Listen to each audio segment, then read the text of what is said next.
नमस्कार. नमो आदिबोधात्मरूपा परेशा, नमो हंसनारायणा निर्जरेशा, नमो ब्रह्मदेवा वसिष्ठा श्रीरामा, नमो मारुती रामदासाभिरामा. जय जय रघुवीर समर्थ. आपल्या सगळ्यांचं दासबोध चिंतनिका अभ्यास वर्गामध्ये स्वागत आहे. आणि खूप छान विषय सध्या त्याचं चिंतन आपलं चालू आहे सगळ्यांचं, ते म्हणजे नवविधा भक्ती. आवडीचा विषय सगळ्यांचा. आणि मागच्या वेळेलाच त्याची सुरुवात झालेली आहे त्या भक्तीच्या अभ्यासाची. आणि आज आपल्याला कीर्तन भक्ती आणि नामस्मरण भक्ती शिकायची आहे, किंवा त्याच्याबद्दलचं चिंतन ऐकायचं आहे. एक विचार फक्त मनात येऊन जातो पटकन, की अभ्यास करायला लागल्यानंतर असे प्रश्न पडायला लागतात, मग उपासना आणि भक्ती याच्यामध्ये काय फरक आहे? कारण उपासना ईश्वर दोन्हीकडे ईश्वर प्रधान आहे मान्य, कारण शरणागती लागते दोन्हीकडे मान्य. उपासनेमध्ये पण उपआसन म्हणजे ज्याच्याबद्दल ज्याचं आपण चिंतन करतोय त्याच्या विचारांनी त्याच्याजवळ जाऊन आसन घालून बसायचं. या उपासना शब्दाचा अर्थ आपल्याला कळतोय. मग अभ्यास करायला लागल्यानंतर असे प्रश्न पडायला लागतात, की मग उपासना आणि भक्ती याच्यामध्ये काही निश्चित असा काही फरक आहे का? तर मग विचार केल्यानंतर आपल्याला असं कळतं, की भक्ती म्हणजे उपासना जी असते ती बऱ्यापैकी कर्माच्या बाजूला झुकते. म्हणजे जिकडे कर्मप्रधान असतं, की काहीतरी करणं येतं, की आता हे म्हटलं पाहिजे, हे केलं पाहिजे, असं झालं पाहिजे, एवढं म्हटलंच गेलं पाहिजे, एवढ्या माळा झाल्याच पाहिजेत, असं जेव्हा कर्माच्या अंगाने जाते तेव्हा ती उपासना असते. आणि भक्ती जी आहे ती एकरूपतेकडे जास्ती वळते. म्हणजे आणि ते एकरूपते त्या भक्तीमधनं मग ज्ञान होतं. असं आपण एक ज्ञान आणि उपासना याच्याबद्दलचा जेव्हा विचार करतो तेव्हा आपल्याला असं कळू शकतं. आणि भक्तींबद्दलच आपण वेगवेगळ्या भक्ती काय आहेत ते आपण एका मागोमाग एक जाणून घेतो आहोत. आज कीर्तन भक्ती आपण बघणार आहोत. आणि कीर्तन आपल्याला करता येतं की नाही ते आपल्या सगळ्यांना माहिती आहे, की कीर्तन करणं म्हणजे गोडवे गाणं. आणि गोडवे गाता येतातच की आपल्याला, म्हणजे आपल्या मुलांचे, आपल्या नातेवाईकांचे, आपल्या आई वडिलांचे, आणि सगळ्यात महत्वाचं स्वतःचे गोडवे. फक्त ते गायचेत कोणाचे हे आपण कीर्तन भक्तीमधनं शिकणार आहोत. आणि आज आपल्या समोर जे दोघं जण अभ्यास मांडणार आहेत ते दोघं जण दाम्पत्य, दोघं नवरा बायको. खरंच त्यांचं कौतुक करावं असं वाटतंय. स्वाती आपटे आणि अमोल आपटे हे दोघं जण. स्वाती सुरुवातीला कीर्तन भक्ती घेणार आहे. स्वाती माझी मैत्रीण आहे बरं का. म्हणजे लहान असताना येऊरच्या शिबिरांमध्ये आम्ही एकत्र असायचो. म्हणजे तिने स्वतः बालशिबिर येऊरला, जे समर्थ विद्यापीठाची शिबिरं व्हायची ती आम्ही एकत्र अटेंड केलेली आहेत. स्वातीनं शिवतरघळीत पण शिबिर अटेंड केलेली असणार आहेत. आणि स्वातीचा मामा म्हणजे अमोल काळे हा आमचा शिबिर प्रमुख असायचा. आणि स्वातीची आई जी आहे ती आत्ताच डॉक्टर काकांची अनुग्रहित आहे. म्हणजे पोषक वातावरण तिला तिच्या घरून मिळालेलंच आहे. सध्या ती ठाण्यामध्ये एका कंपनीमध्ये अकाउंट्स डिपार्टमेंटची कमर्शियल हेड म्हणून नोकरी पण करत आहे. त्याशिवाय स्वातीची आणि अमोलची एक वेगळी अशी ओळख करून द्यायची. अमोलची मी नंतर करूनच देईल, जेव्हा अमोल भक्ती मांडेल त्याची पुढची भक्ती नामस्मरण, तेव्हा त्याची ओळख करूनच देईन. पण हे दोघं जे आहेत स्वाती आणि अमोल, हे एका संस्थेमध्ये म्हणजे गंधार नाटक संस्था अशी एक संस्था आहे. त्या संस्थेशी हे दोघं जण निगडीत आहेत. आणि ही संस्था जी आहे ती मुलांचे दर्जेदार नाटक प्रकाशित करतेच, म्हणजे ते करतच आहे. गंधार नाटक संस्था जी आहे ती. पण त्याच्या व्यतिरिक्त ही संस्था लहान मुलांच्या ओव्हरऑल डेव्हलपमेंटसाठी काम करत असते. आणि या संस्थेच्या अंतर्गत मुलांसाठी विविध उपक्रम आयोजित केले जातात. आणि त्या उपक्रम आयोजित करण्यामध्ये या दोघांचाही सहभाग असतो. येत्या 11 तारखेपासून ते 20 तारखेपर्यंत गंधार एक वेगळा उपक्रम घेऊन येत आहे. ते म्हणजे वारी गंधाराची असं एक उपक्रम ते चालू करतायत. आणि त्याच्यामध्ये सगळे मोठमोठे गायक गाणार आहेत. आणि रोज एक दिवस असं एक अभंग घेणार आहेत. आणि गाणारे तर मोठे गायक असणारच आहेत, पण त्याचं निरूपण मात्र लहान मुलं करणार आहेत. तर असे वेगवेगळे छान, म्हणजे आपल्या लहान मुलांना वारी परंपरा या गोष्टीशी त्यांची ओळख व्हावी म्हणून गंधारने हे चालू केलेलं आहे. तर असे दर्जेदार कार्यक्रम हे करत असताना ह्या दोघांचा चांगला सहभाग असतो. आम्ही बघितलंय अमोलला काम करताना. मी आत्ता मात्र स्वातीला विनंती करते की तिचा जो अभ्यास आहे कीर्तन भक्तीवरचा, तो तिने आपल्या सगळ्यांसमोर मांडावा. ओके, धन्यवाद शमिका. तू ओळख अशी करून दिलीस की जबाबदारी खूप जास्त वाढल्यासारखी वाटलं, पण धन्यवाद. मागच्या शुक्रवारी आपण श्रवण भक्ती या समासाचं सादरीकरण आपल्याला विक्रांत दादांनी खूप छान केलं होतं. आज मी कीर्तन भक्ती सादर करायचा प्रयत्न करतेय. काही चुकलं तर क्षमा करा. मला वाटते अंतरी त्वा वसावे, तुझ्या दास बोधासी त्वा बोध व्हावे. अपत्या परी पाववी प्रेम ग्रासा, महाराजया सद्गुरु रामदासा. जय जय रघुवीर समर्थ. श्रीराम समर्थ. नमस्कार. आजचा आपला विषय आहे कीर्तन भक्ती.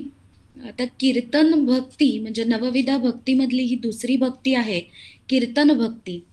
या समासामध्ये समर्थांनी कीर्तन म्हणजे काय, त्याची अंग किती अंग असतात, कीर्तन कसं करावं, विषय कसा निवडावा, मांडणी कशी असावी, कोणकोणते रस कीर्तनामध्ये असावेत, त्याचप्रमाणे कीर्तनाचे फायदेही सांगितलेले आहेत. समर्थ कायमच आपल्यासारखे सामान्य लोकांसाठी फायदेही त्याचे सांगायला विसरत नाही, कारण त्याच्याशिवाय आपण कधी कधी काही गोष्टी करत नाही म्हणून असेल, ऑफकोर्स आहे.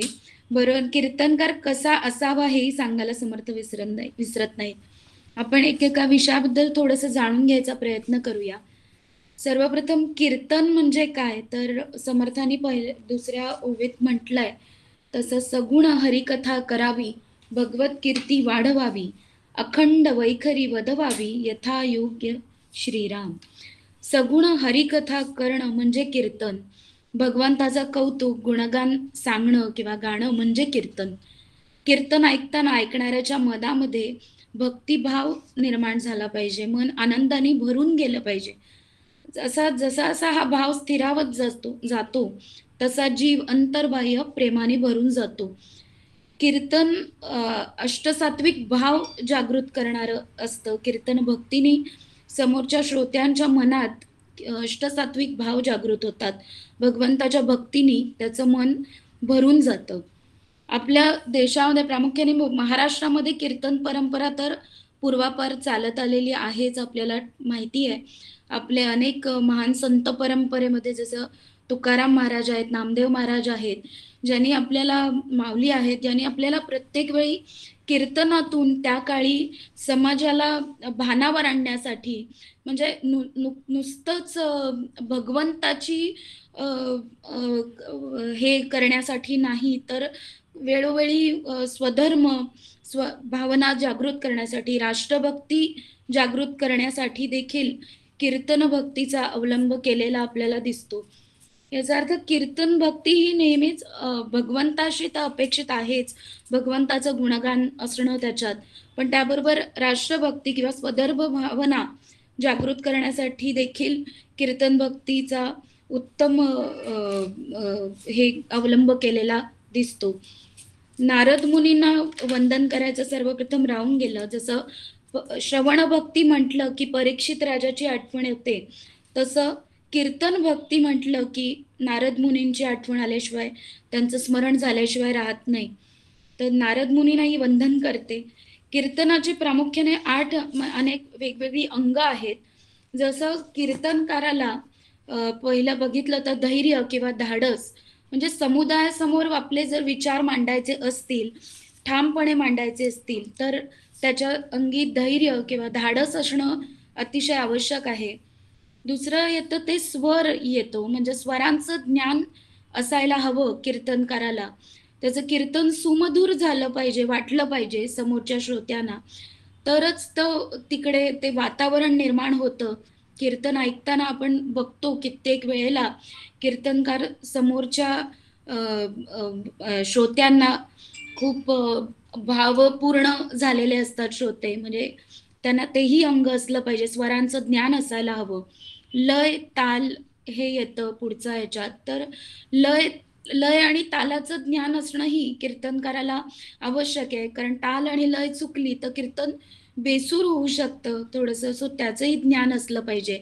वक्तृत्व उत्तम असलं पाहिजे कीर्तनकाराकडे, कारण कीर्तनकाराकडे वक्तृत्व हाही गुण असणं गरजेचं आहे, अशासाठी की समोरचा श्रोता जसा उत्तम आहे तसा वक्ताही उत्तम असताना कथा सांगताना श्रोत्यांना रंगवून ठेवणं, अखंड भक्तिभाव जागृत करणं किंवा अनेक गोष्टींची माहिती असणं, त्यासाठी ते नीट सांगणं, मांडता येणं, यासाठी वक्तृत्व ही गुण कीर्तनकाराच्या अंगी असणं आवश्यक असतं. पुढे येतो तर शब्दफेक किंवा उच्चार, तेही शुद्ध असायला हवेत. शब्दफेक चांगली असायला हवी, भाषा शुद्ध हवी. पुढे येतं ते 6 शास्त्र, 18 पुराणं, जसं आपल्याला माहिती आहे, त्यांचाही अभ्यास त्यांना असणं आपल्याला उत्तम कीर्तनकाराचं लक्षण आहे, की ज्याला 6 शास्त्र, 18 पुराणांचा अभ्यास असायला हवा. पाठांतर उत्तम असणं आवश्यक आहे. कीर्तन करताना शास्त्र पुराणातील कथांचं, शास्त्रातल्या कथांचं उत्तम उदाहरण देता यायला हवं, की कीर्तनकारांनी असं सांगितलं, की शास्त्राचा आधार घेऊन ते सांगितलं, की शास्त्रामध्ये असं सांगितलं आहे किंवा गीतेच्या एका अमुक श्लोकामध्ये असं म्हटलं आहे, असे दाखले दिले, की श्रोत्याच्या मनात, ऐकणाऱ्याच्या मनात शास्त्र पुराणांचा आधार घेऊन तो मुद्दा समजावून सांगितला, की संशयाला जागा राहत नाही. आणि समर्थ नेहमीच म्हणतात, की श्रोत्यांच्या मनात संशयाला जागा न राहता तो मुद्दा समजावून सांगता आला पाहिजे, तर ते उत्तम कीर्तन झालं असं म्हणू शकतो. कीर्तनकाराला विविध वाद्यांचं ज्ञान देखील असायला हवं. आपण बघतो कीर्तनामध्ये झांजा, मृदुंग, पखवाज, पेटी, तबला अनेक वाद्य असतात. झांज हा तर कीर्तनाचा प्राण म्हणू शकतो आपण. तसंच कीर्तनकाराला यष्टी बरोबर समष्टीचा विचार करता आला पाहिजे, म्हणजे समोरच्याला कळेल अशा भाषेत तो मुद्दा किंवा ती कथा सांगणं, समजावून सांगणं किंवा कधी कधी परिस्थितीनुरूप प्रांतावार श्रोत्यांची कुवत लक्षात घेऊन काही वेळेला कीर्तन करता येणं आवश्यक आहे. हजरजबाबीपणा असला पाहिजे कीर्तनकाराच्या अंगी, उत्तम कीर्तनकाराच्या अंगी. कारण श्रोते काही वेळेला प्रश्न विचारतात, काही प्रश्न येतात, तर त्यावेळी त्याला उत्तर देताना अभ्यास असेल त्याचा, तर हजरजबाबीपणे याचं उत्तर देणं त्याला शक्य होतं. कीर्तनकाराने सगुण हरिकथा करावी. आता दासबोधामध्ये आपल्याला कीर्तन भक्तीवर 2 समास आहेत. 14व्या दशकामध्ये चौथा, तसेच 5व्या समासातही कीर्तन भक्तीचं महत्व सांगितलेलं दिसून येतं समर्थांनी. कीर्तनकाराने कीर्तन हे केवळ अर्थार्जनासाठी नाही, तर भगवत भक्तीचं गुणगान गाण्यासाठी, भगवंताचं गुणगान गाण्यासाठी, समोरच्या श्रोत्याला भगवत भक्तीचा भाव त्याच्यात जागृत करण्यासाठी केलं पाहिजे, तर ते खऱ्या अर्थाने सुंदर होतं. कीर्तन करताना श्रोत्याच्या मनामध्ये अष्टसात्विक भाव जागृत होत असतो. कीर्तन ऐकताना तो भाव जागृत होत असतो. कीर्तन भगवंताचं कौतुक करण्यासाठी तर आहेच, पण ते प्रेरणादायी होतं. आपण भक्तिरसात गुंगून जातो. कीर्तनकार स्वतः भक्तिरसात कधी कधी इतका छान गुंग होऊन जातो, की मग समोरचा श्रोताही त्याच आनंदाने, त्याच भावाने भरून जातो. आपल्याला आत्ताचं उदाहरण घ्यायचं झालं तर आफळे बुवांचं कीर्तन मी ऐकलंय, म्हणजे अनेक यांच्या ऐकलीच आहेत. मकरंद बुवांचं आहे किंवा आफळे बुवांचं बघितलं तर इतकं सुंदर ते कीर्तन करत असतात, की त्यांचं कीर्तन करता करता ते आनंदाने नाचू लागतात. तो विषय, ती मांडणी, ती कथा आपल्या समोर प्रत्यक्ष घडतीये, उभी राहते आपल्या डोळ्यासमोर. असं कीर्तन उत्तम झालं पाहिजे असं म्हणतात समर्थ.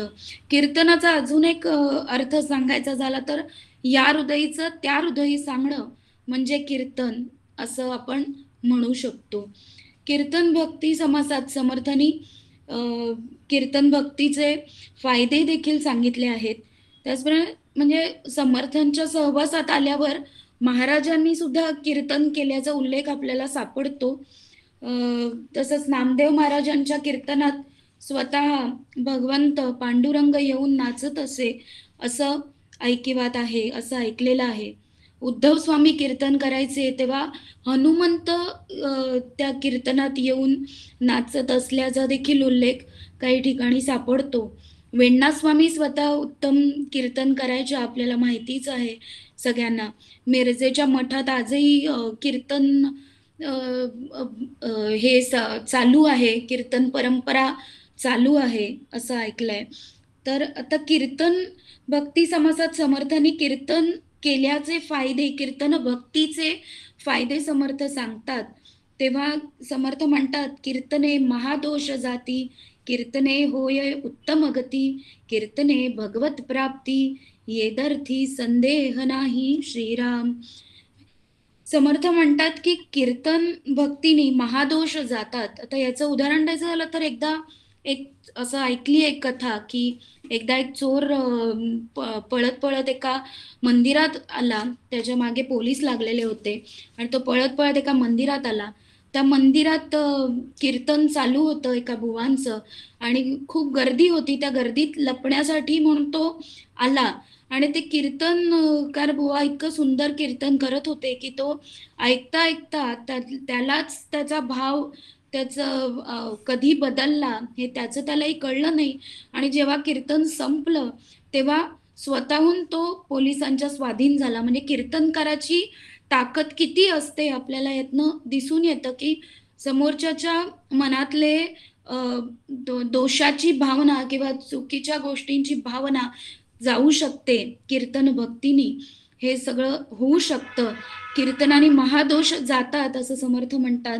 तसंच वाचा किंवा वाणी शुद्ध होते, एकाग्रता साधता येते, असं अनेक फायदे समर्थांनी कीर्तन भक्तीचे सांगितलेले आहेत. कीर्तन असं झालं पाहिजे की समोरचा श्रोता हा त्या भावामध्ये रंगून जायला हवा. आजच्या शब्दात सांगायचं म्हणजे आजच्या ह्याच्यात सांगायचं झालं तर हा कीर्तनकार समर्थांना अपेक्षित आहे. कीर्तन करताना उत्तम कोऑर्डिनेशन असायला लागतं. म्हणजे अनेक जसं आपण म्हटलं की बाजूला झांज असते, तबला असतो, तर वादकांशी उत्तम कोऑर्डिनेशन असायला हवं. समोरच्या श्रोत्याला त्या ह्याच्यात गुंतवून ठेवताना हे सगळं कोऑर्डिनेशन जमवणं, त्याला येणं हे गरजेचं आहे आणि हे उत्तम कीर्तनकाराला सहज साध्य असतं, जमतं. त्याच्याकडे टाइम मॅनेजमेंट असायला हवं. वेळेत आपला मुद्दा मांडता येणं, ती कथा सादर करणं, हे सगळं सांभाळताना शक्य होतं उत्तम कीर्तनकाराला. त्याच्याकडे क्रिएटिव्हिटी हवी, स्पॉन्टेनियसपणा हवा किंवा कीर्तन करताना त्याला हजरजबाबीपणा हवा. जसं मगाशी म्हटलं तसं समोरच्या श्रोत्यांकडून काही प्रश्न आले तरी अभ्यासपूर्ण कीर्तनकार जो असतो, अभ्यासपूर्ण ज्यांनी केलेलं असतं, त्याला सहज त्याच्यावर उत्तर शास्त्राचे संदर्भ देऊन सांगता येतं. सो समर्थ शेवटी म्हणतात की कीर्तनाचा अगाध महिमा आहे. कीर्तने तुकाराम महाराजांच्या शब्दात सांगायचं झालं तर कीर्तनाची महती सांगताना तुकाराम महाराज म्हणतात, कीर्तन चांग होय अंग हरी रूप. तर समर्थ एका अभंगात म्हणतात की धन्य धन्य ते नगर, जेथे कथा निरंतर, गुण गाती भगवंताचे, तेची मानव दैवाचे, स्वये बोले जगत जीवन, थोर कलियुगी कीर्तन, रामदास म्हणे भले, हरिभक्ती उद्धरिले. कीर्तन भक्तीने भगवंतही शेवटच्या ह्या समासाचा हे घ्यायचा झाला तर शेवटच्या ह्याच्यात समर्थ म्हणतात की सदा सर्वदा हरिकीर्तन ब्रह्मसूत करी आपण, तेणे नारद तोची नारायण बोली जेत आहे. म्हणून कीर्तनाचा अगाध महिमा, कीर्तने संतोषे परमात्मा, सकळ तीर्थे आणि जगदात्मा, हरी कीर्तनी बसे. आता कीर्तन भक्तीचं माझं थोडंसं हे मांडायचा मी प्रयत्न केला. आता थांबते. जय जय रघुवीर समर्थ. स्वाती, खूपच गोड बोललीस आणि तू आत्ता जे कीर्तन केलंस त्याच्यामध्ये आम्ही खरंच एकरूप झालो होतो आणि अगदी मनापासून तुझं ऐकत होतो. पहिल्यांदा बोलतेस असं म्हणत होतीस, असं अजिबात वाटलं नाही. अतिशय साधं, सरळ, सात्विक असं तू छान मांडलंस. खूप आवडलं. मला आठवलं की आम्ही सभास्तवन पण आपण पाहिलं होतं बरं का आधी. सभेचं महत्व आपण शिकलो होतो आणि ते सभेचं महत्व का आपण काय बघितलं आपण की का सभेचं स्तवन समर्थांनी केलेलं आहे, कारण ती सभा एकरूप एका एका तत्वावर आणण्याचं सामर्थ्य हे कीर्तनकाराचं किंवा प्रवचनकाराचं असतं. आणि खरंच एक अनुभव घेतलेला सांगते, की पटकन आठवला तो आत्ता तुझा ऐकताना, की आम्ही सज्जनगडावर होतो आणि मोठा एक सोहळा सज्जनगडाने केला होता सगळ्या संतांना एकत्र बोलवून. आणि तेव्हा गोविंदगिरी महाराजांचे गुरु म्हणजे संन्यास गुरु सत्यमित्रानंदजी ते हिंदी भाषिक आहेत आणि ते काशीवरनं का बनारसवरनं तिकडून कुठून तरी ते आले होते तिथे. आणि रात्री त्यांचं कीर्तन, ते अचानक तिथे आले म्हणून त्यांचं कीर्तन ठेवलं गेलं रात्री एक्स्ट्रा असं, म्हणजे त्या दैनंदिन जे काय त्यांचा कार्यक्रम होते त्याच्यापेक्षा एक्स्ट्रा असं त्यांचं रात्री ठेवलं गेलं कीर्तन. आणि सगळेच येऊन ते हिंदीमध्ये त्यांनी कीर्तन केलं.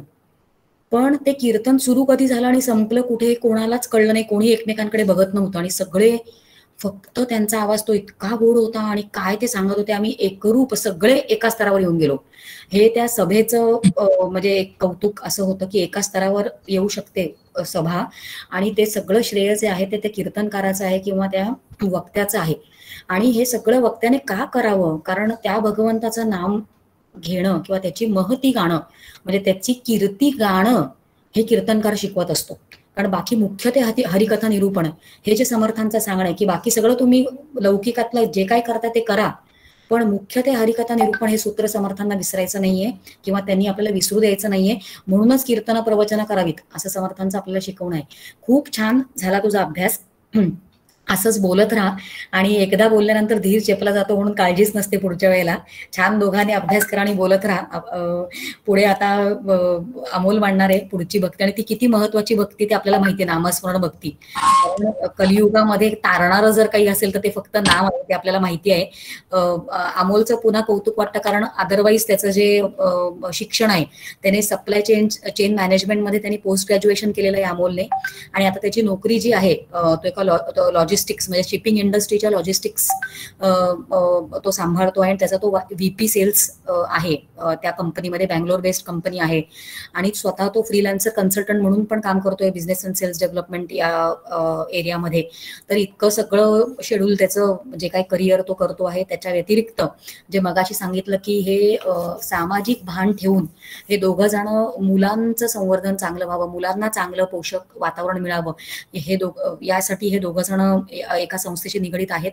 अमोल तुझं खरंच कौतुक आणि पुढची भक्ती त्याचा जर तू अभ्यास केलेला आहेस तर मी तुला विनंती करते की तू तुझा अभ्यास आपल्या सगळ्यांसमोर मांडावास. धन्यवाद शमितादी. आणि मी अमोल आपटे. सर्वप्रथम मी समर्थ रामदासांना वंदन करतो आणि त्यांची क्षमा मागतो, कारण पहिलाच प्रयत्न आहे, काही चुकभूल झाली तर ती नक्की क्षमा करतील, त्यामुळे त्यांना वंदन करतो. त्याच्यानंतर माझ्या आईवडिलांना वंदन करतो, आपल्या आचार्यांना वंदन करतो आणि तसेच सर्व श्रोतेवर्गाला वंदन करतो.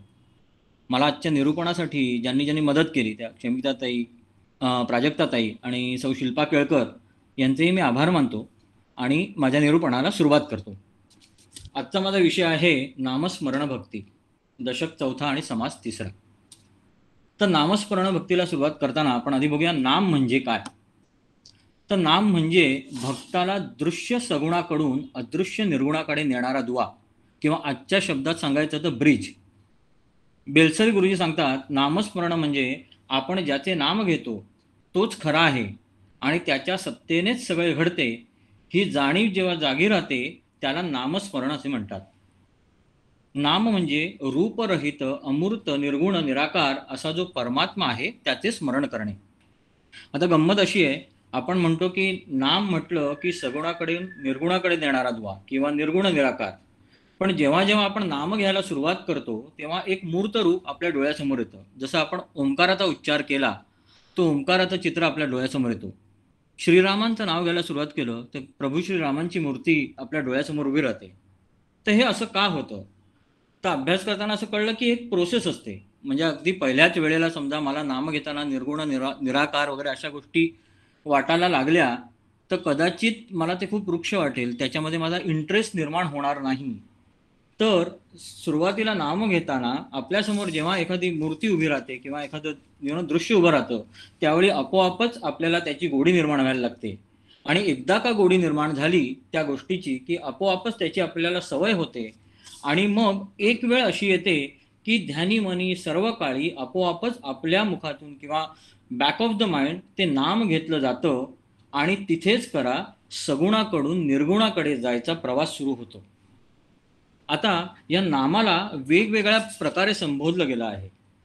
उपनिषद याला ओंकार किंवा प्रणव असं म्हणतात, तर गीतेमध्ये याला एकाक्षर ब्रह्म असं म्हटलं आहे. वेदांतात शब्द ब्रह्म असं संबोधतात. तर आपल्यासारख्या लोकांच्या लक्षात येण्यासाठी किंवा आपल्याला कळण्यासाठी साधू संत याला नाम असं संबोधतात. नाम इतक्या तन्मयतेने घ्यायला हवे की ईश्वराचे रूप उभे राहिले पाहिजे. नाम ही ईश्वराची शक्ती आहे. नावाने कुंडलिनी जागृत होते. प्रपंचामध्ये वावरत असताना आपण भगवंताला विसरत असतो आणि प्रपंचाचा विषय सतत आपल्या स्मरणात राहतो. प्रपंचात वावरताना भगवंताचा विसर पडू नये म्हणून नामासारखा अन्य उपाय नाही. आणि म्हणूनच श्री समर्थ रामदास नामस्मरणावर एवढा भर देतात. आपल्याला माहिती आहे, समर्थांनी सुद्धा स्वतः 13 कोटी रामनामाचा जप केला होता आणि त्याचप्रमाणे त्यांनी गायत्रीचे जपाचेही उग्र अनुष्ठान केले होते. तर नामस्मरण म्हटलं की अजून एक गोष्ट येते, म्हणजे ब्रह्मचैतन्य श्री गोंदवलेकर महाराज यांचा उल्लेख केल्याशिवाय हा विषय पूर्ण होऊच शकत नाही. कारण त्यांनी आपल्या महाराष्ट्रामध्ये नाही तर देशभर नामस्मरणाचा प्रचार आणि प्रसार केला आहे. आणि ह्या नामस्मरणामुळेच गोंदवलेकर महाराजांची कुंडलिनी जागृत झाली होती असंही म्हणतात. तर नवविधा भक्तीमधील तिसरी भक्ती ही नामस्मरण भक्ती आहे. समर्थ म्हणतात, मागा निरोपिले कीर्तन जे सकाळास करी पावन, आता ऐका विष्णू स्मरण तिसरी भक्ती श्रीराम. समर्थ अगदी सोप्या आणि नेमक्या शब्दामध्ये नामस्मरणाचे महत्व आपल्याला सांगतात. समर्थ म्हणतात की स्मरण कोणाचं करायचं आहे, तर ते देवाचे स्मरण करायचं आहे. प्रभाते मनी राम चिंतित जावा, पुढे वैखरी राम आधी वदावा. समर्थांप्रमाणे सकाळी उठल्या आधी तुम्ही रामाचं नाव घ्या. पण आपल्या स्मरणात काय असतो, म्हणजे तेच मला लक्षात आलं की बाबा ऑफिसमध्ये आता आज काय काम आहे, 8:35ची लोकल म्हणजे चुकणार तर नाही ना. किंवा स्त्रियांच्या डोक्यात काय असतं साधारणतः की कामवाली वेळेत येईल की नाही, आज भाजी कोणती करू, ब्रेकफास्टला काय करू. तर ह्या गोष्टींमध्ये आपलं लक्ष उठल्या आपण हे विचार करायला लागतो. आणि समर्थ नेमकं आपल्याला तेच सांगतात की हे करू नका, आधी तुम्ही रामाचं नाव घ्या. त्यामुळे नामस्मरणाचं हा महत्वाचं आहे आणि त्यांनी जे समाधान मिळतं त्याचा अनुभव प्रत्येकाने घ्यायला हवा, कारण प्रत्येकासाठी तो अनुभव वेगळा असतो. पुढे समर्थ सांगतात की नाम केव्हा घ्यावे. समर्थांनी आधी सांगितलं की नामस्मरण करा, मग त्यांनी सांगितलं ते कोणाचं करा, आणि ते आता आपल्याला सांगतायत की ते केव्हा करा. तर नामस्मरण आपण कधीही करू शकतो. सकाळी, संध्याकाळी, सर्व काळ नाम करावे. सुखात असताना नाम करावे, दुःखात असताना नाम घ्यावे, आनंदात असताना घ्यावे, कटू आठवणी काढताना सुद्धा नाम घ्यावे.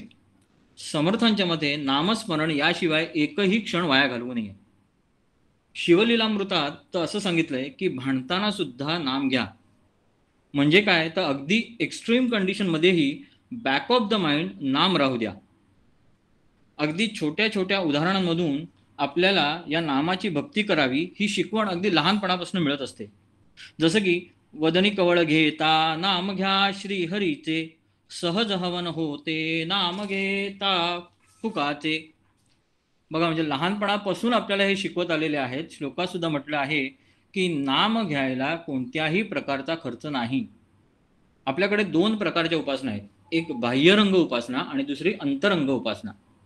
आता बाह्यरंग उपासनेमध्ये आपल्याला काही साधनं लागतात, जसं फळं, फुलं, हार, धूप, दीप, नैवेद्य, मूर्ती, वेगवेगळ्या वस्तू लागतात. पण त्याचा उपयोग बाह्यरंग उपासना करतानाच असतो. पण भगवंताच्या नामस्मरण करताना असं नाही आहे बरं का. नामस्मरण हे अंतरंग उपासनेमध्ये येतं आणि ह्या प्रकारात फक्त एकच गोष्ट लागते, ती म्हणजे इच्छाशक्ती. त्याशिवाय काहीही लागत नाही. समर्थांनी मनाच्या श्लोकांमध्येही सांगून ठेवलंय, नवेचे कदा ग्रंथीचे अर्थ काही, मुखे नाम उच्चारिता कष्ट नाही, महाघोर संसार शत्रू जनावा, प्रभाते मनी रामचिंतित जावा. पहिल्या 10 ओव्यांमध्ये समर्थ आपल्याला नाम कुठे घ्यावे, कधी घ्यावे, कसे घ्यावे हे सर्व सांगतात.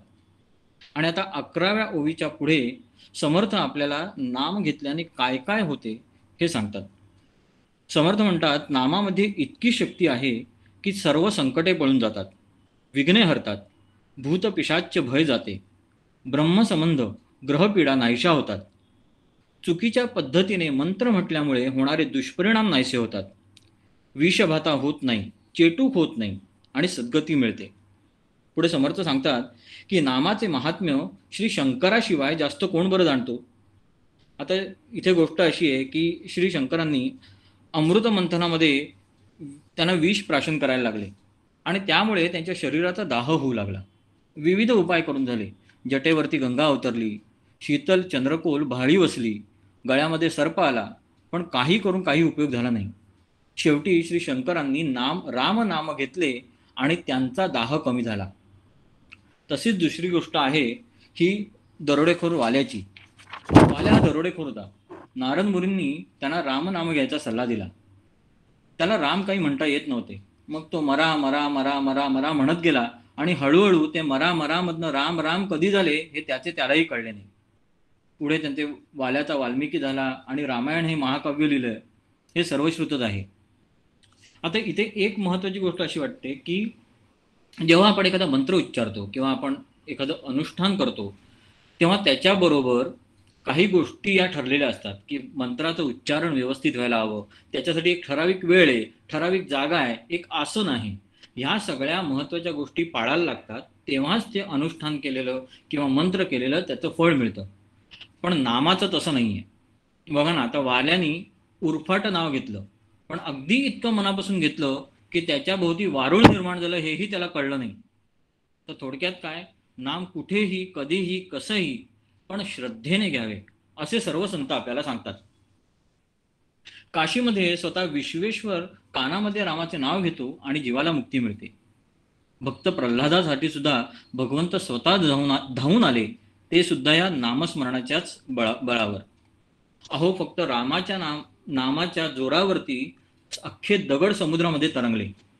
हे नामस्मरणाचे महत्व आहे.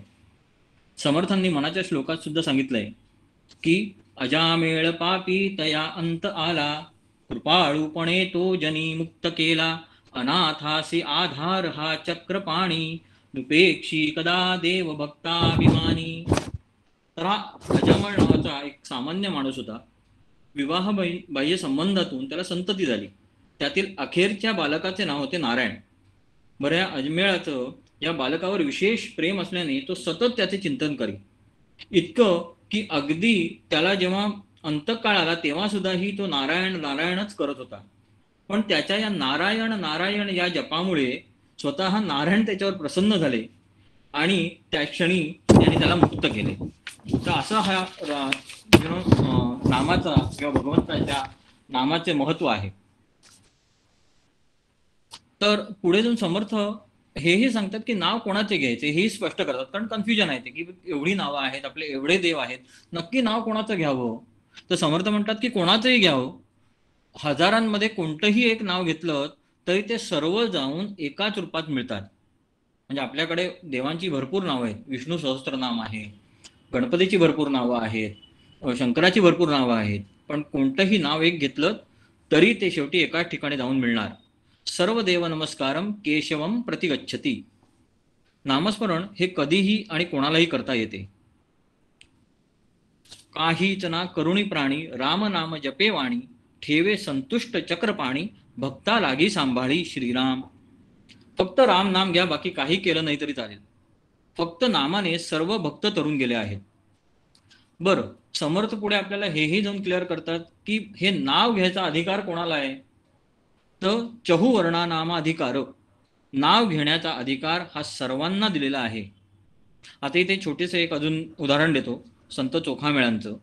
संत चोखामेळांना मंदिरामध्ये जाण्याचा अधिकार नव्हता, पण ते विठ्ठल नामामध्ये इतके एकरूप झाले होते, विठ्ठल नाम त्यांच्या रोमारोमात इतकं भिनलं गेलं होतं की जेव्हा त्यांच्या अंगावर भिंत कोसळली आणि त्यामध्ये ते मृत्यू पावले, पण नामदेव त्यांना सहज शोधून काढू शकले, कारण त्यांच्या अस्थिमधूनही विठ्ठल विठ्ठल असा ध्वनी येत होता.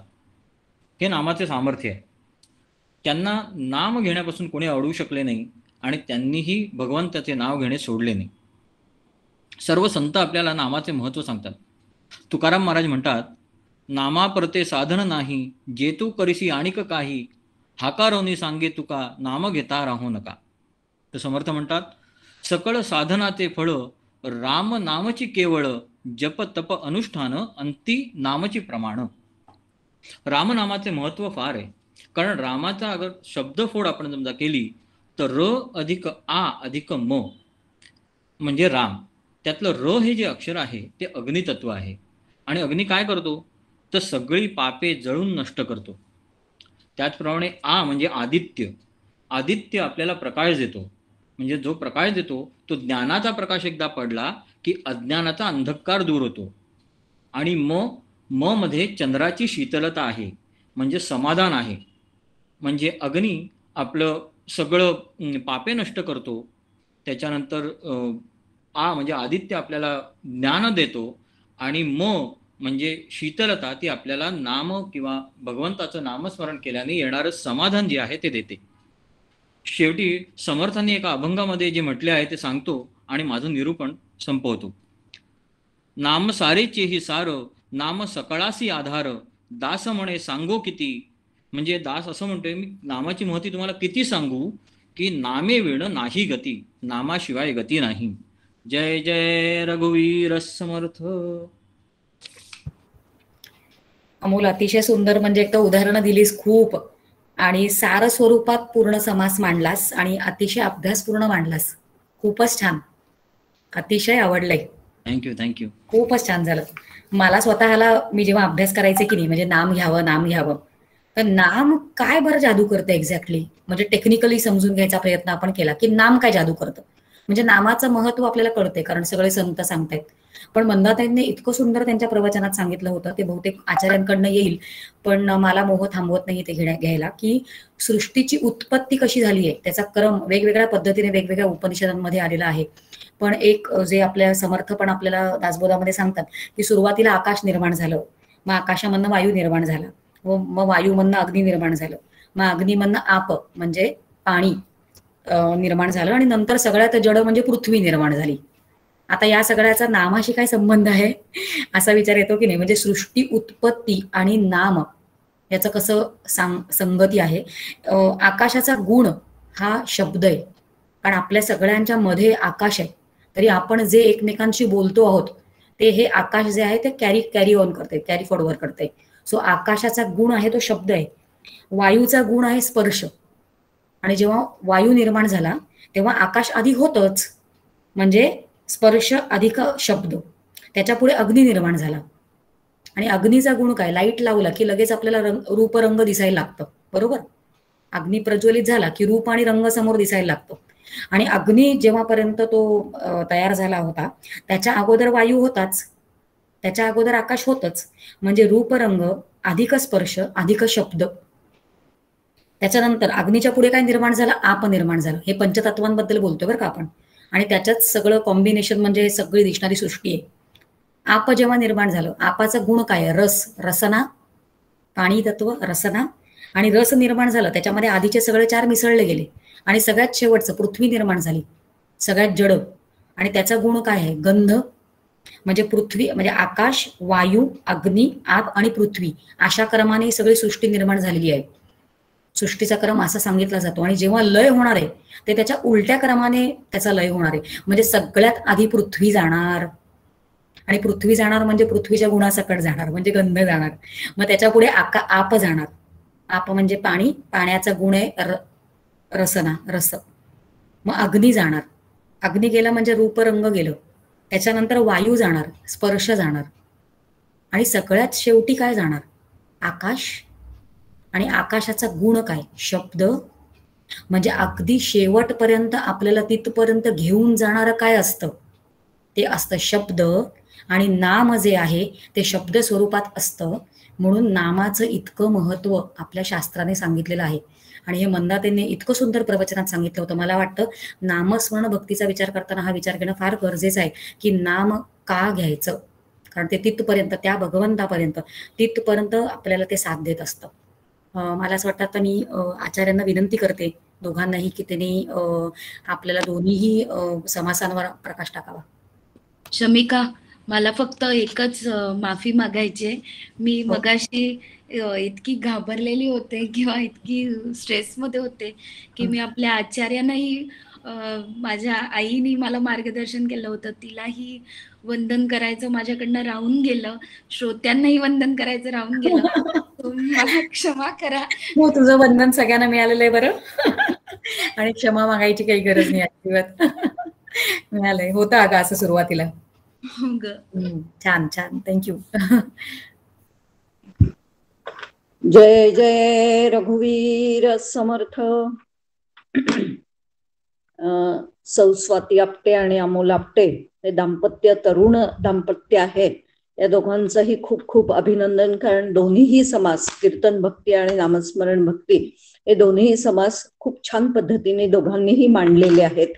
आणि सगळ्यात महत्वाचं म्हणजे हे दोघही जण बालसंस्कारासाठी जे काही कार्य करत आहेत त्याच्याही बद्दल त्यांचं खूप खूप अभिनंदन. खरं पाहिलं असता असं तरुणांनी जर का पुढे आलं तर खूप मोठं कार्य होऊ शकणार आहे. आणि संतांना, आपल्या सद्गुरूंना तेच अपेक्षित आहे की तरुण वर्गाने खूप पुढे आलं पाहिजे या क्षेत्रामध्ये, त्यांनी पुष्कळ काम केलं पाहिजे. आणि ते हे करताहेत हे पाहून खूप आनंदही वाटला आणि त्यांना खूप खूप धन्यवाद आणि अभिनंदन देते. सुंदर विषय दोघांनीही मांडलेला आहे. खरं पाहिलं असतं फारसं काही बोलण्याचं कारण आम्हाला उरलेलं नाहीये, पण तरीही थोडस जे काही आहे विचार, ते विचार मांडण्याचा प्रयत्न या ठिकाणी करणार आहे. कीर्तन भक्ती जी काही आहे, तर कीर्तन या शब्दामध्येच तनु किर्र होणे, किर्र होणे म्हणजे त्या ठिकाणी अंगावर शहारे किंवा अंगावर सात्विक भाव, हा मुद्दा स्वातीताईने सांगितलेलाच आहे. पण कीर्तन म्हणजे अशा पद्धतीने की वक्त्याची सुद्धा तनु जी काही आहे ती किर्र झाली पाहिजे, म्हणजे अष्टसात्विक भाव जागृत झाले पाहिजे. आणि श्रोत्यांच्याही शरीरावर अशा पद्धतीने त्या अष्टसात्विक भावांपैकी एखादा भाव तरी जागृत झाला पाहिजे. असं झालं तर खऱ्या अर्थाने ते कीर्तन आहे. आणि म्हणून तुकाराम महाराज एका ठिकाणी असं म्हणतात की ब्रह्मभूत काया होतसे कीर्तनी, भाग्य तरी ऋणी देव ऐसा. की अशा पद्धतीने की कीर्तनामध्ये नेमकं काय होतं, तर ब्रह्मभूत काया होत असे कीर्तनी, असं ते म्हणतात. की सगळ्या देहाचा आपल्याला विसर पडतो, आजूच्या बाजूच्या गोष्टींचाही विसर पडतो आणि जणू काही त्यावेळेस आपण ब्रह्मरूपच होऊन जातो. इतकं सामर्थ्य त्या कीर्तनामध्ये आहे. आणि म्हणून कीर्तनाचं महात्म्य जे काही आहे ते सगळ्या संतांनी खूप गायलेलं आहे. नाथ महाराज एका ठिकाणी असं म्हणतात, नित्य नवा कीर्तनी कैसा ओढवला रंग, वक्ता आणि श्रोता स्वये झाला श्रीरंग. तर वक्ता आणि श्रोता या दोघांनाही वेळेचं भान राहत नाही, आजूच्या बाजूच्या परिस्थितीचं भान राहत नाही. आणि त्या ठिकाणी ते कसे होऊन जातात, तर जणू काही ते भगवंताशी एकरूप होऊन जातात. इतक्या ह्या कीर्तन पद्धतीचा महिमा जो काही आहे, भक्तीचा महिमा जो काही आहे तो संतांनी गायलेला आहे. आणि शास्त्र तर असं सांगतंय की कृते यद ध्यायतो विष्णू त्रेतायाम यजतो मखे हे, वापारे परिचर्यानाम कलौ तदहरी कीर्तनात. भागवत ओरडून असं सांगतं की कृतयुगामध्ये ध्यानामुळे, त्रेतायुगामध्ये यज्ञामुळे, द्वापार युगामध्ये पूजेमुळे देवाची प्राप्ती होत होती, पण कलियुगात फक्त कीर्तनामुळे देव मिळू शकतो. आणि म्हणून कीर्तनाचं महात्म्य जे काही आहे ते समर्थही या कीर्तन भक्ती या समासात सांगताहेत. या कीर्तनामध्ये किती प्रकारचे विषय असावेत, सुंदर पद्धतीने सांगितलं की कीर्तनकार कसा असावा. स्वातीताईंनी छान सांगितलं हे की त्याच्यामध्ये कोणकोणते गुण असले पाहिजे हे. तर त्याच्यामध्ये त्या ठिकाणी ते सगळ्या गुणांबरोबर त्यांनी जे काही 7-8 गुण सांगितले त्याच्याबरोबर त्याच्याजवळ अभिनयाची कला सुद्धा असली पाहिजे. जितका सुंदर अभिनय त्याला त्या संदर्भामध्ये करता येईल की तेवढी ती कथा जी आहे ती रंगत जाते.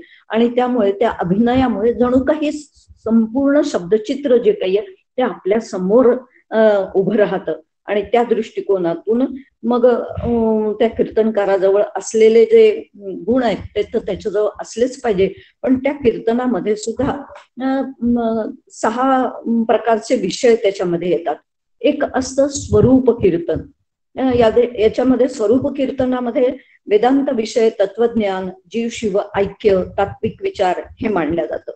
दुसरं असतं गुणकीर्तन, म्हणजे देवाचे जे अनेक गुण आहेत त्याच्यापैकी महत्वाचे 6 गुण, यश, श्री, औदार्य, ज्ञान, वैराग्य आणि ऐश्वर्य, या 6 गुणांची त्या ठिकाणी काय झाली पाहिजे तर ते गुण सांगितले गेले पाहिजेत. आणखीन कारण तुकाराम महाराज म्हणतात, गुण गायीना आवडी ह्याची माझी सर्व जोडी. भगवंताचे गुण गाण्यामध्ये जो काही आनंद आहे, शमिका त्यांनी सुरुवातीला सांगितलं की आपल्याला आपले गुण गाण्याची काय असते, सवय असते, पण हळूहळू कीर्तन करता करता आपले गुण गाणं कमी करत करत भगवंताचे गुण जेव्हा आम्ही सातत्याने गायन करत राहतो तेव्हा आपोआपच मग प्रपंच किंवा आपला संसार याचे गुण वर्णन करणं जे काही आहे तर ते हळूहळू कमी कमी होत जातं. तिसरं जे आहे ते धर्मकीर्तन आहे. यामध्ये धर्माचं महत्व जे काही आहे ते सांगितलं जातं, धर्माची लक्षणं त्याच्यात सांगितली जातात. आणि नंतरचं कीर्तन जे आहे तर ते म्हणजे किंवा ज्ञानेश्वर माऊली सुद्धा या धर्माच्या संदर्भात असं म्हणतात, किंबहुना तुमचे केले धर्म कीर्तन हे सिद्धी नेले, तेथे माझे जी उरले पायिकपण. ज्ञानेश्वरीच्या शेवटी ज्ञानेश्वरी सांगून झाल्यावर माऊलींनी अशा प्रकारचं वर्णन त्या ठिकाणी केलेलं आहे. नंतरचं कीर्तन आहे चौथं, ते लीला कीर्तन, की भगवंताच्या लीला ज्या काही आहेत, मग कृष्ण लीला असतील, रामलीला असतील, त्याचं वर्णन केलं जातं. मग नाम संकीर्तन आहे, की नामाचं महत्व, नामस्मरण, नामाचे फायदे, असे त्या नामविषयक वर्णन त्याच्यामध्ये असतं. आणि 6वं कीर्तन जे आहे ते संत कीर्तन आहे, की ज्या कीर्तनामध्ये संतांची स्तुती, संतांचं महिमान, संतांचं कार्य याविषयी त्या ठिकाणी वर्णन केलेलं असतं. आणि अशा पद्धतीने म्हणजे हे 6ही जे काही अंग आहेत कीर्तनाचे, ते 6ही अंग त्या कीर्तनात उमटलेले असले पाहिजे, तर ते कीर्तन जे आहे ते अतिशय सुंदर पद्धतीने ते कीर्तन होतं. आता आपण थोडासा नामस्मरण भक्तीचा विचार करूया, की नामस्मरणाबद्दल तर सगळ्या संतांनी कंठ रवाने ओरडून अक्षरशः सांगितलेलं आहे की कलियुगामध्ये नामस्मरणाशिवाय पर्याय नाही. कारण भगवद्गीता सुद्धा विभूती योग सांगताना म्हणते की यज्ञानाम जप यज्ञोस्मी, सगळ्यात श्रेष्ठ यज्ञ जर कोणता असेल तर यज्ञानाम जप यज्ञोस्मी. हा जो काही आहे हा यज्ञ म्हणजे जपयज्ञ म्हणजेच नामयज्ञ सगळ्यात महत्वाचा आहे. किंवा माऊली सुद्धा त्या संदर्भात म्हणतात, नाम जप यज्ञ तो परम, बांधू न शके स्नानादी कर्म, नामे पावन धर्म अधर्म, नाम परब्रह्म वेदार्थे.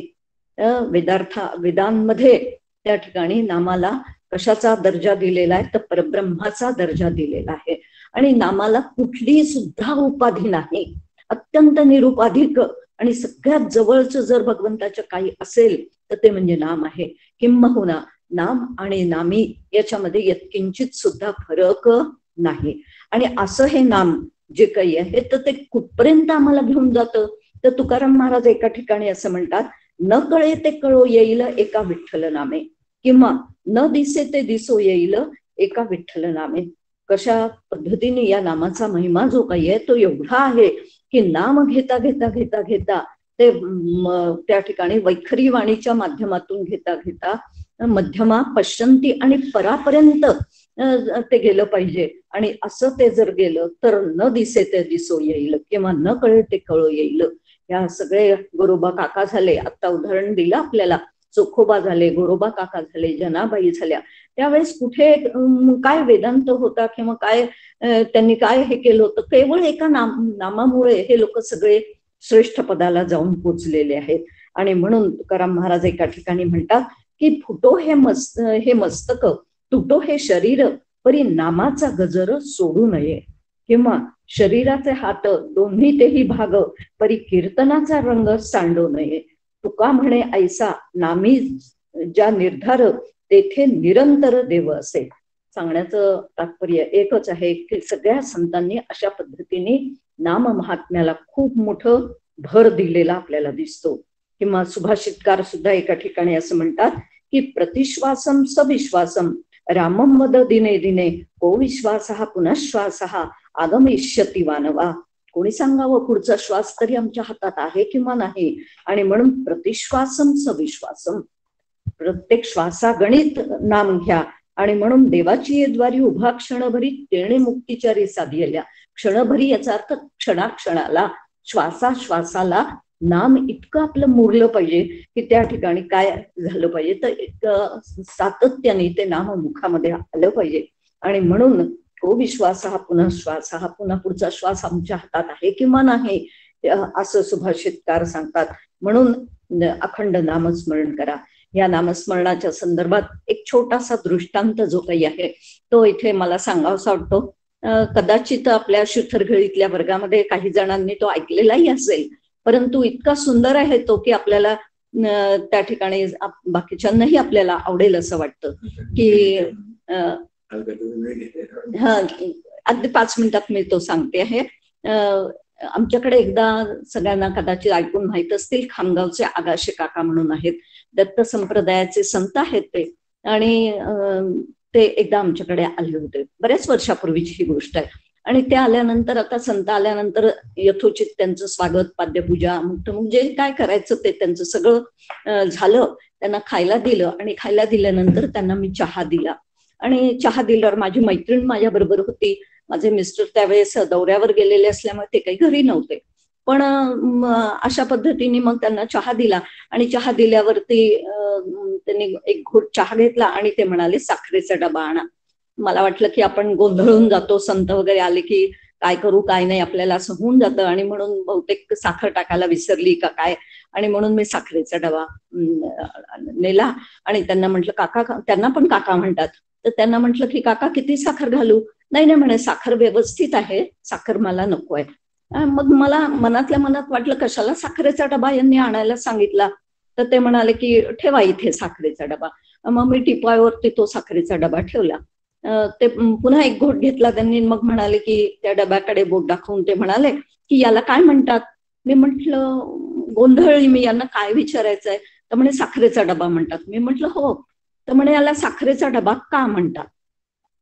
मग मी म्हटलं मला नाही व्यवस्थित उत्तर देता आलं.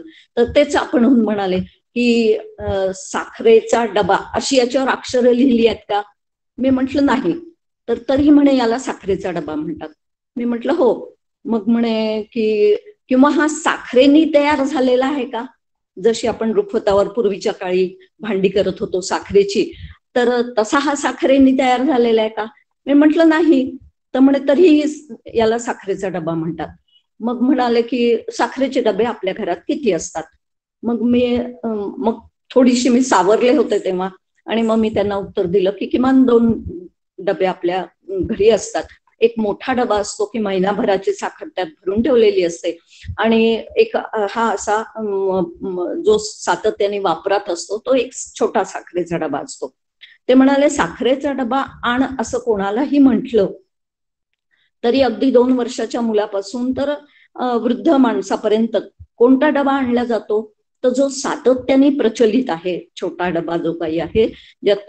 तर म्हणे हा साखरेचा डबा याला का म्हणतात, कारण सातत्याने वर्षानुवर्ष किती वर्ष, कदाचित सासूबाईंच्या काळापासून, कदाचित त्याच्याही आधीपासून त्या डब्यामध्ये सातत्याने साखर ठेवल्या जाते, म्हणून या डब्याला साखरेचा डबा असं म्हणतात.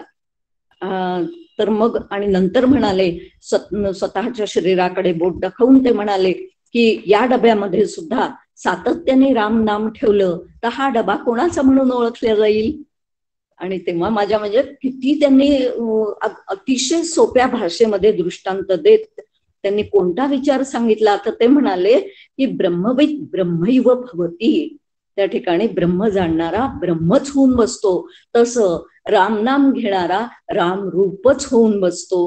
हा सिद्धांत या छोट्याशा दृष्टांतातून त्यांनी सांगितला अतिशय उत्तम पद्धतीने. आणि तेव्हापासून मला ते नाम म्हटलं की मला आगाशे काका आठवतात आणि त्यांचा हा दृष्टांत आठवतो की सातत्याने आपण आपल्या या शरीररूपी मनरूपी डब्यामध्ये काय ठेवलं पाहिजे, अखंड, पण त्याच्यात बदल करता उपयोगाचं नाही. एकदा हे ठेवलं एकदा ते ठेवलं तर मग तो साखरेचा डबा म्हणून जसा ओळखल्या जात नाही, सातत्याने वर्षानुवर्ष त्याच्यात जशी साखर ठेवल्या जाते म्हणून त्याला साखरेचा डबा म्हणतात.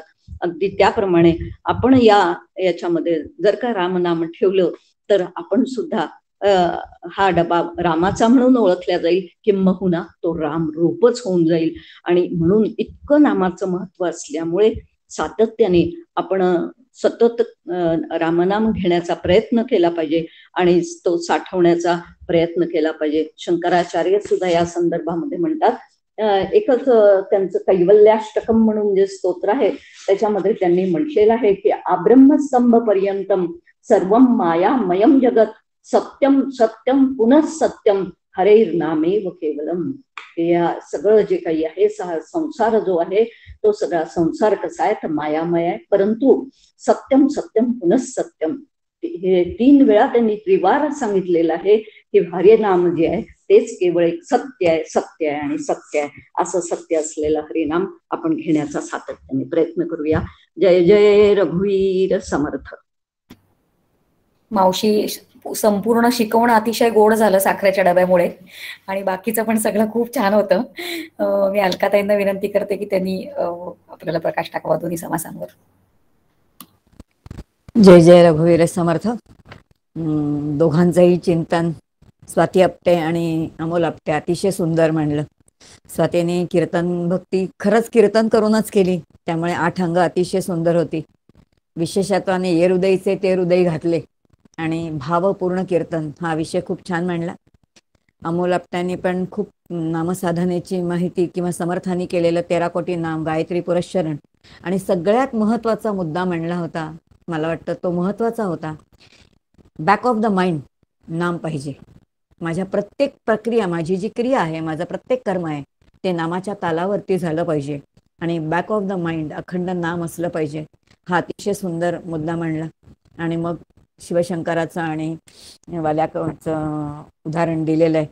दोघांचाही विषय अतिशय सुंदर मांडला. माधुरी मावशींनी आत्ता जो सांगितलेला विषय माधुरीताईंनी की कीर्तन 6 प्रकारचं अतिशय सुंदर आणि साखरेचा डबा मला वाटतं अगदी आवडीचं आहे त्या आगाशे काकांचं, आणि त्यामुळे ते नामस्मरण भक्ती खूपच गोड झाली.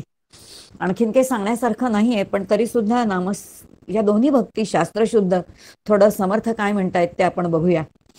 कीर्तन भक्ती दुसरी भक्ती आहे आणि तिसरी भक्ती जी आहे ती नामस्मरण भक्ती आहे. कीर्तन करताना निश्चित आहे की एक जण कीर्तन करणार आहे आणि अनेक जण कीर्तन ऐकणारे आहेत. ही सामुदायिक कीर्तन भक्ती समर्थांना अपेक्षित आहे आणि ती भक्ती समर्थाने त्या समासामध्ये घेतलेली आहे. आणि त्यामुळे समोर श्रोते आहेत आणि श्रोत्यांना अनुलक्षून जो कोण कीर्तनकार आहे तो कीर्तनकार करणार आहे. ही जी काही आहे की ज्याच्यामध्ये पूर्व रंग आहे, उत्तर रंग आहे. पूर्व रंगामध्ये तत्वज्ञान आहे म्हणजे निर्गुणाचा विचार आहे आणि उत्तर रंगामध्ये सगुणाचं चरित्र आहे. आणि म्हणून कीर्तन सगुण निर्गुण उभयरूप असं असणारं आहे. तसंच कीर्तन भक्ती ही एकट्याने करायची भक्ती नाही. निदान कमीत कमी दोघं किंवा दोघांपेक्षा अनेक जण, म्हणजे एक जण बोलणारा आणि बाकी सगळे ऐकणारे असे असले पाहिजेत. आणि म्हणून उपाधी सहित असं असणारं अशी ती भक्ती कोणती आहे तर ती कीर्तन भक्ती आहे. फार छान गमतीने असं म्हटलं जातं कीर्तन का करावं लागतं जीवाला, कारण माया जीवाला इतकी नाचवते, सुखदुःखामध्ये इतकी नाचवते. आणि जीवाचं जर सुखदुःखाचं नाचणं कमी करायचं असेल तर ती नर्तकीप्रमाणे नाचवणारी माया मला कीर्तन भक्तीने तिचा सगळा प्रभाव नाहीसा होतो. आणि म्हणून कीर्तन आणि नर्तकी माया नाचवणारी आहे आणि त्या मायेला शांत करणारी भक्ती कोणती आहे तर ती कीर्तन भक्ती आहे. अशी शास्त्रशुद्ध ती भक्ती आहे. त्याचे आचार्यच नारद आहे. नारद कीर्तन करतात. नारद शब्दाची व्युत्पत्ती फार सुंदर आहे. नारम ज्ञानम ददाती स एव नारदा. नार म्हणजे समुदाय.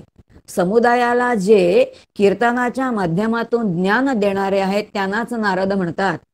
आणि असे हे नारद कीर्तन भक्तीचे आचार्य आहेत. आणि त्यामुळे या कीर्तन भक्तीमध्ये श्रोता आणि वक्ता दोघेही एकाच तत्वावरती येतात. दोघांची वृत्ती भगवताकार असते आणि जेव्हा वृत्ती भगवताकार असते तेव्हा भगवंत हा निरपेक्ष आनंदाचा विषय असल्यामुळे कीर्तनामध्ये जीवाला केवळ आनंदाची प्राप्ती आहे.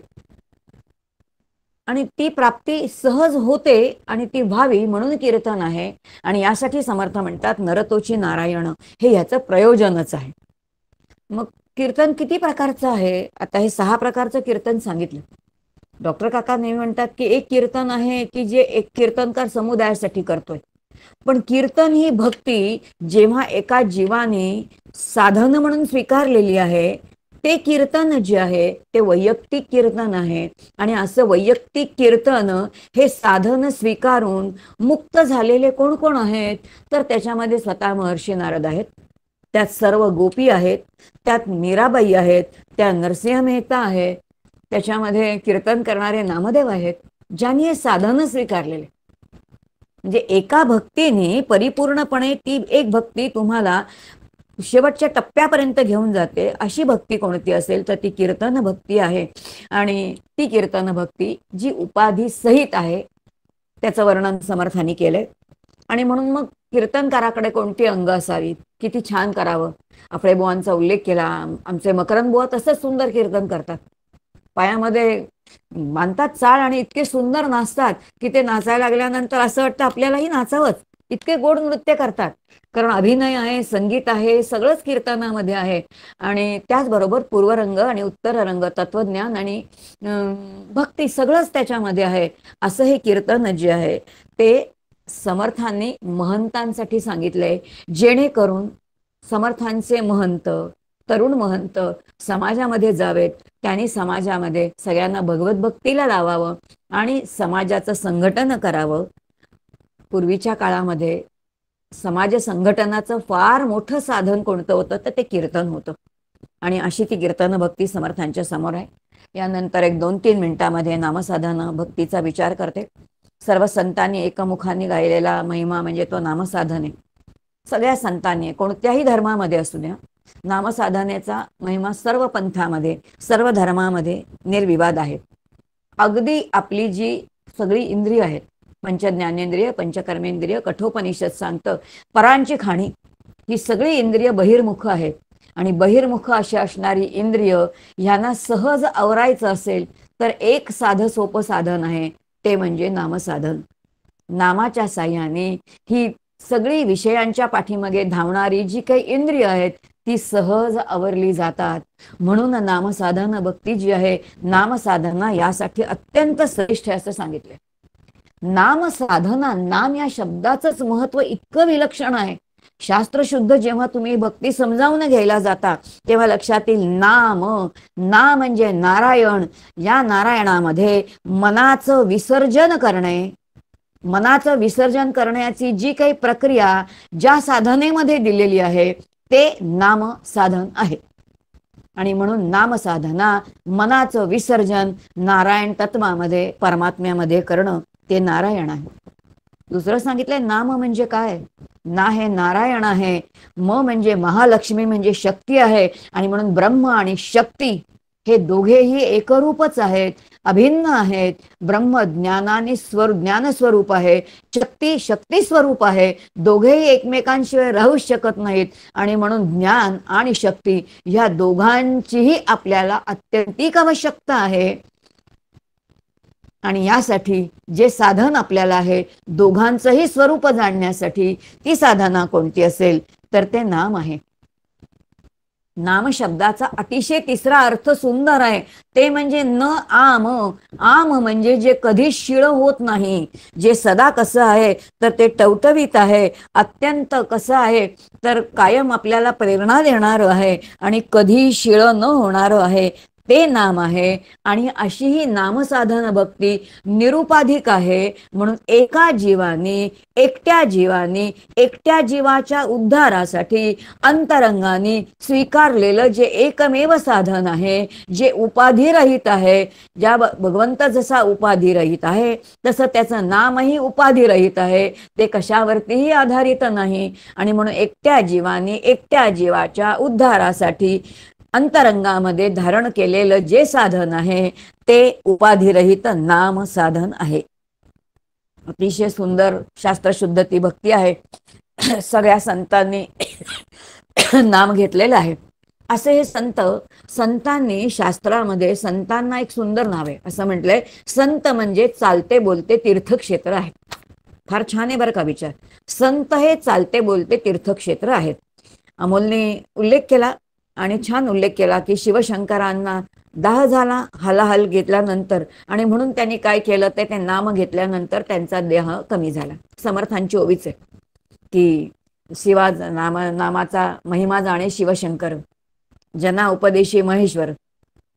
आणि मग त्या ठिकाणी समर्थ म्हणतायत की त्यांनी काय केलं तर ते तीर्थक्षेत्र केलं. वाराणसी हे तीर्थक्षेत्र असं समर्थांनी उल्लेख केलाय. डॉक्टर काका म्हणतात हा समास आम्ही कायम वाचतो, पण नामस्मरण भक्ती ही मला लावून घेतली पाहिजे. तो प्रत्येक शब्द मला कळला पाहिजे आणि मला हे कळलं पाहिजे की क्षेत्र म्हणजे शरीर. या शरीरामध्ये मी इतकं नाम घेतलं पाहिजे की माझं शरीर तीर्थक्षेत्र झालं पाहिजे, जसं संतांचं शरीर तीर्थक्षेत्र असतं. आणि म्हणून संत जिथे जिथे जातात त्या नद्या सुद्धा त्यांच्या स्पर्शाने पावन होतात. तीर्थ धोंडा पाणी देव रोकडा सज्जनी असं तुकोबाराय म्हणतात, कारण संत चालते बोलते तीर्थक्षेत्र आहेत. मग जर शिवशंकर चालते बोलते तीर्थक्षेत्र आहेत तर मग तसं नामाच्या साह्याने आपलं क्षेत्रही तीर्थक्षेत्र झालं पाहिजे ना. या समासातली प्रत्येक ओवी डॉक्टर काका म्हणतात अशी वाचा, मला लावून घ्या. नामे पाषाण तरले, आम्ही फक्त त्याचा शब्दार्थ घेतो, पण नामे पाषाण तरले याचा अर्थ पाषाणाचा सारखा अत्यंत कठोर असणारा वाल्या कोळी सुद्धा रामनामाने त्याच्या अंतःकरणाचं द्रवीभवन झालं आणि तो या भवसागरामध्ये तरुण गेला. तसं या भवसागरामध्ये हे नामच मला तारणार आहे, कारण माझ्या अंतःकरणातलं काठिण्य, माझे विकार सगळे कोण घालवणार आहे तर ते भगवत नाम घालवणार आहे. आणि म्हणून नामसाधना अतिशय महत्वाचे. नामाच्या साह्याने देहरूपी क्षेत्र तीर्था इतके पवित्र व्हावे, आणि म्हणून याच संतांच्या देहाने सगळ्या नद्या पवित्र होतात असं सांगितलंय. पुढे म्हटलं यस्य नाम हा महद यशः, भगवंताचं नाम यश देणारच आहे. आणि जर त्याचं नाम यश देणारं असेल आणि ते नाम जर मी घेतलं तर त्याचा परिणाम जो काही व्हायचा आहे तो होणारच आहे. आणखीन एक खूप छान मुद्दा अमोलने आणखीन घेतला होता, तो म्हणजे नामाच्या साह्याने विघ्न हरतात. निर्विवाद आहेत, पण नामाच्या साह्याने विघ्न हरतात इतकं नाही, तर विघ्नातलं विघ्नत्व हरतं. मला सांग, आपण नाम घेतल्यानंतर आपल्यावरती संकट येणार आहेत की नाही? कारण तुम्ही आम्ही प्रापंचिक आहोत, आपण संसारिक आहोत, आपल्यावरती संकट येणारच आहेत. पण नामाच्या महतीमुळे, त्या ज्याचं नाम आपण घेतोय त्याच्या कृपेमुळे ते संकट वाटणार नाही. ते माझ्या परीक्षेसाठी भगवंतांनी दिलेली एक ती घटना आहे. या दृष्टिकोनातून जेव्हा आपण बघू तेव्हा त्या संकटातलं म्हणजे विघ्नातलं विघ्नत्वाचं हरण झालेलं असतं. आणि विघ्नत्वाचं हरण हे नामसाधनेचं कायही मेख आहे. या मेखा समर्थांच्या समजून घेतल्या ना तर ती नामसाधना एका दर्जेदार उंचीवरती जाते. आणि म्हणून नामसाधना जी आहे ती हळूहळू वैखरीपासून सुरू झालेली जी आहे ती नामसाधना आपल्याला करायची. आणि एका टप्प्यानंतर उलटा नामाचा प्रवास वैखरीपासून परेपर्यंत जायचा आहे, ज्याला स्वतः कबीर महाराज म्हणतात की राम हमारा जप करे हम बैठे आराम, इथपर्यंत आपल्याला जायचंय. किंवा आत्ता जसं माधुरीताईंनी सांगितलं की श्वासाश्वासावरती मला नाम म्हणायचंय. तुलसीदास त्याला म्हणतात की अरे श्वास श्वास पर राम बोल, वृथान श्वास खोय, ना जाने ईश श्वास की आवन होय न होय. पुढचा श्वास होणार आहे की नाही मला माहिती नाही. आणि शेवटचं एक तुलसीदासांचाच अभंग किंवा दोहा सांगते आणि नाममहती सांगून मी थांबते. तुलसीदास एका ठिकाणी म्हणतात की तुलसी कहे आप को निशिदिनी जपियो नाम. तुलसीदास म्हणतात बाकी काही करू नका, पण भगवंताचं नामस्मरण दिन रात जपा. कारण का? अरे मानस माजुरी देते काहे रखे राम. माणसासारखा माणूस म्हणे कोणी शेजाऱ्यांनी काही 2 बटाटे दिले की आम्ही त्यांना 3 बटाटे देतो.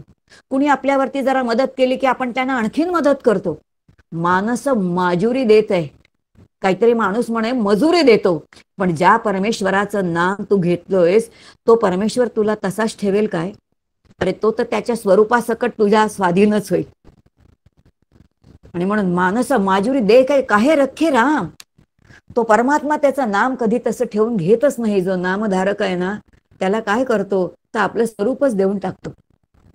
फक्त एवढंच आहे की आपल्याला नाम कसं घ्यायचंय, अत्यंत श्रद्धेने मनापासून घ्यायचंय. नाम हे परब्रह्म स्वरूपच आहे. नाम परमेश्वरापेक्षा भिन्न नाही. साध्य साधन उभयरूप असणारं, सगुण निर्गुण उभयरूप असं असणारं ते नाम अत्यंत श्रद्धेने आपल्याला घ्यायचं आहे. आणि असं घेताना समर्थ तिथे मेख सांगतायत, मुखी नाम घ्यावे रूप मनी आठवावे. मला प्रत्येकाने प्रश्न विचारूया आपण स्वतःला, मी नाम घेताना मला ज्याचं नाम घेतोय त्याचं रूप आठवतं का? म्हणताना आपण म्हणतो आठवते, प्रत्यक्षात बैठकीच्या साधनेच्या वेळेला आठवलं जात नाही. ते आठवलं तर या दोन गोष्टी एकत्र करून नामसाधना करायची हे समर्थ सांगतायत. आणि ही मेख जर आपण समजून घेतली तर मग समर्थ जे सांगतायत तर ते मग सगळ्या दोषाचा परिहार आणि मग नामाचा नामी आणि नामाच्या साह्यानीचा जो शेवटचा टप्पा आहे त्या नामीपर्यंत जाणं, हा सगळा प्रवास नामसाधनेने होणार आहे. पुढे पुन्हा नामस्मरण भक्ती येणारच आहे, अनेक ठिकाणी ती येणार आहे. आज मला वाटतं एवढं केलेलं चिंतन जे आहे ते समर्थांच्या चरणी समर्पित करते आणि मी माझ्या वाणीला विराम देते. जय जय रघुवीर समर्थ. अतिशय सुंदर. महत्वाचा एक मुद्दा आवडला तो म्हणजे इंद्रियांना आवरण्याचे साधन, याला नाम म्हटलंय. आणि तुकाराम महाराजांचं पडिले वळण इंद्रिया सकळा, छंद या नामाचा लागला असे. सगळ्या इंद्रियांना जर त्याचं वळणच लागलं, छंदच लागला तर किती छान होऊन जाईल खऱ्या संतांसारखं.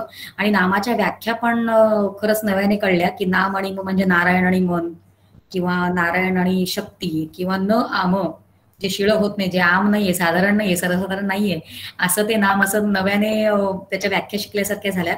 आणि दोन्ही आचार्यांकडनं एका पद्धतीचं शिक्षण असं आलं, ते म्हणजे शिकवलं गेलं ते म्हणजे तीर्थक्षेत्र असं अलकाताईंनी सांगितलं. आणि तीर्थक्षेत्र अजून दुसरं तिसरं काही नसून या देहालाच क्षेत्र जे म्हटलं जातं, तर ह्या देहच तीर्थक्षेत्र. आणि साखरेचा डबा या देहाला साखरेचा डबा करून टाकायचं एकसारखं आम्हाला शिकायला मिळालं. तर भगवंताच्या कृपेने ते नाम आपल्या सगळ्यांकडनं व्हावं. आणि असंही म्हटलं जातं की नाम महात्म्य नाही कळलं म्हणजे, कारण आपल्याला खरंच कळत नाही, आपण फार परोक्ष लेवलवर नाम महात्म्य संतांकडनं ऐकलंय म्हणून आपण पण बोलतो आहोत, पण नामाचं महात्म्य खरंच आपल्याला कळत नसतं. पण न कळता जरी ते आपण नाम घेतलं तरी ते त्याचं काम करून राहतं.